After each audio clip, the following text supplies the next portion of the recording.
On any given day, there are more than 20,000 people living in nursing homes and rehab centers in Kentucky. Many of them nearing the end of their lives. They are among our most vulnerable. Well, I think you just don't want anybody to go through pain. But during the final years, the pain was overwhelming for the woman Kelly Stein cherished most, her mother.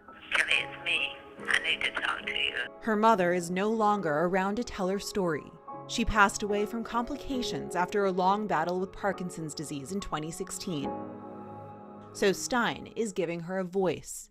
She says it's her responsibility to reveal a deceptive practice among nursing homes. She had the broken shoulder that was not repaired, wasn't even x-rayed for a whole week. She says it happened as a result of neglect while her mother was living at a nursing home in Louisville from 2012 to 2014.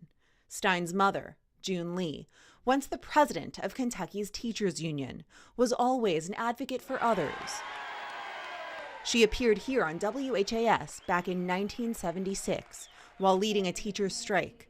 She fought for smaller class sizes and more pay for thousands of educators. Her daughter saw her mother lose her fighting spirit. Medical documentation shows at least 9 falls led to permanent, severe, and disabling injuries. She suffered multiple urinary tract infections. Stein says her mother, undernourished, lost about 20 pounds. Oh, it makes me really angry. It really does. Why are you sharing your story with me?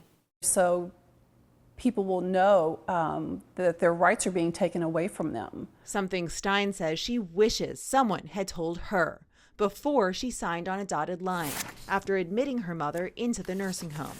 An administrator handed her a document. And so I was just like, okay, and just signed it because it was just such a rush and there was no explanation of what it was. Did you know what you were signing?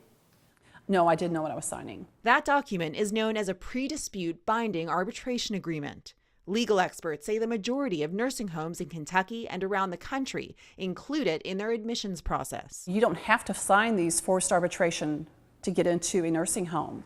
By signing it, Stein, who was her mother's power of attorney, gave up her right to a jury trial under Kentucky's Constitution. Unknowingly, on day 1 of admitting her mother into that nursing home, Stein relinquished her ability to ever bring a civil suit against the facility. I wish I would have known that I didn't have to sign that clause. A clause that took her allegations into a private setting instead of a public one. It led to her being unable to tell us the name of the nursing home that caused her mother so much pain. But we found it, digging through documents. Limited court records reveal the nursing home was Oaklawn Health and Rehabilitation Center in Louisville. They never admitted to wrongdoing.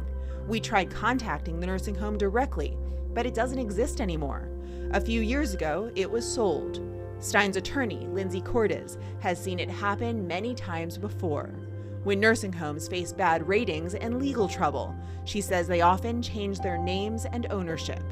Others, she says, threaten to declare bankruptcy to avoid paying out settlements. It allows facilities to escape from being held accountable. And between frequent name changes and arbitration agreements in their admissions paperwork, Cordes says many nursing homes hide the truth. We do believe they are intentionally doing it, and we think the reasoning is simple. They do not want the general public and people in our court system to know about what is going on in these nursing homes. Emily Newman disagrees. She represents nursing homes across the state. It's an agreement by the parties to just go to a different forum. A forum she believes is more efficient.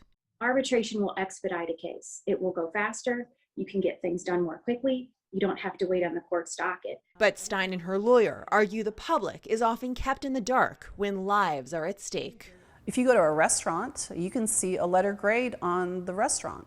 And you can say, oh, if there's a C on the front of that restaurant, I may change my mind and go somewhere else. Well, you don't have that opportunity to have a grade on a nursing home when you walk in that door. But there is similar information if you know where to look within the Centers for Medicare and Medicaid Services. We dug through public government data on hundreds of nursing homes in Kentucky. The numbers show in general, facilities rated the worst have something in common: shorter amounts of time staff spent with residents. You may have these facilities that could have easily prevented this if they were adequately staffed, if they had adequate infection control in place. But without enough staffing, she says nurses are often stretched too thin. Many argue lack of state staffing requirements perpetuates the problem. Kentucky is one of only a few states without a minimum daily requirement of hands-on nursing care for residents. Cordes says residents often pay the price. This photo of a Kentucky woman who doesn't want to be identified is so graphic, we're blurring it. It shows a bed sore, so deep it exposes internal tissue. It happened when she was confined to her nursing home bed without being repositioned. Attorneys we've interviewed say this is something they see far too often. In nearly all of their cases, they say, nursing home residents or their families have unknowingly signed arbitration agreements that look something like this, often just a few pages in a stack of admissions paperwork. It says in part, the parties understand they are selecting a method of resolving disputes without resorting to lawsuits or the courts. In short, you won't find their stories in a Google search or a courthouse. So you don't hear about some of these egregious things that are happening in these nursing homes. They're horrific. They're tragic. They're cold-blooded. Kentucky Congressman John Yarmouth has been fighting for federal legislation that would require more transparency. It's called the FAIR Act. You have to make sure that people who are signing these agreements have a full understanding of what it means for them, that they may basically never have a way to hold a nursing home or other business accountable for neglect and abuse. His proposed legislation, currently stalled in Congress, faces opposition from a wide array of corporations, including nursing home lobbyist groups. They argue arbitration agreements result in speedier, less costly decisions. But Stein says these contracts favor big corporations, putting a muzzle on those who just want a voice. Because I know there's families out there. I know there's people in those nursing homes who don't have anyone visiting them ever and don't have anyone fighting for them. And everybody needs an advocate. We reached out to more than a dozen nursing homes in our area. In multiple follow-up emails and calls, we asked them whether their staff explains to residents and their families that signing an arbitration agreement would mean their constitutional right to a jury trial would be taken away from them, should they want to sue the facility. Not one of them answered that question by our deadline. What you need to know: you don't have to sign it to be admitted. Kelly Stein says not signing could be key to transparency and accountability. For Focus, I'm Paula Vasan.